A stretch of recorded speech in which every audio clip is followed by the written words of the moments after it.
Në fillim të seancës plenare, deputeti socialist Erion Braçe ka ngritur në kuvend një shqetësim për mos funksionimin e një qendre shëndetësore në njësin 5 në Tiranë. Braçe tha se ka kërkuar një mocion me debat me ministrin e shëndetësisë Evis Sala, por ende nuk është futur në kalendarin e punimeve të kuvendit. Që në datën 19 kanë paraqitur një kërkesë për një proces pyetje përgjigje këtu me ministrin e shëndetësisë edhe mirëqenien sociale. Natyrisht jam referuar një çështje të caktuar për cilën kam folur disa herë në Kuvendin e Republikës së Shqipërisë, ai që ka të bëjë për mos funksionimin e një qendre shëndetësore në njësinë numër 5 në zonën e Irfan Tominit dhe mendoja që ishte momenti i duhur për të marrë një përgjigje më në fund pas 3-4 muajsh.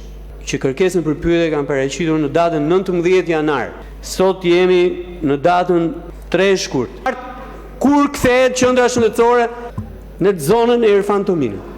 Deputeti solli në SAD gjithashtu shqetësimet e qytetarëve për ndryshimin e çmimeve të barnave, duke kërkuar transparencë dhe kontroll mbi praktikat e farmacive dhe furnizuesve.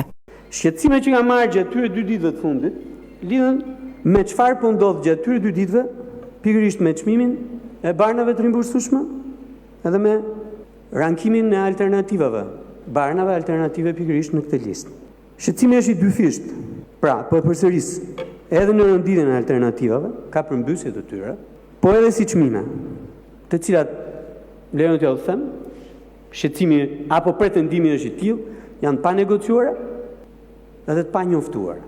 Më pas, Braçe kritikoi drejtorinë e përgjithshme të tatimeve se nuk i ka kthyer përgjigje sipas ligjit kërkesave të tij me shkrim për informacion. Ka institucione që nuk përgjigjen, ka institucione që ti i pyet për vezë të përgjigjen për bomba, jo për vezë, s'të kthejnë përgjigje kur. Dhe më e keqja është ndërpresin dhe komunikimin. Tani kam me tatimet korrespondencë të fundit që më datë 21 nëntor dhe nuk kthen përgjigje, refuzon të kthej përgjigje. Pse se si pëlqen ajo që i them unë këtu? Po punë e madhe shumë. Se si pëlqen të kthej përgjigje për aty që pyetet.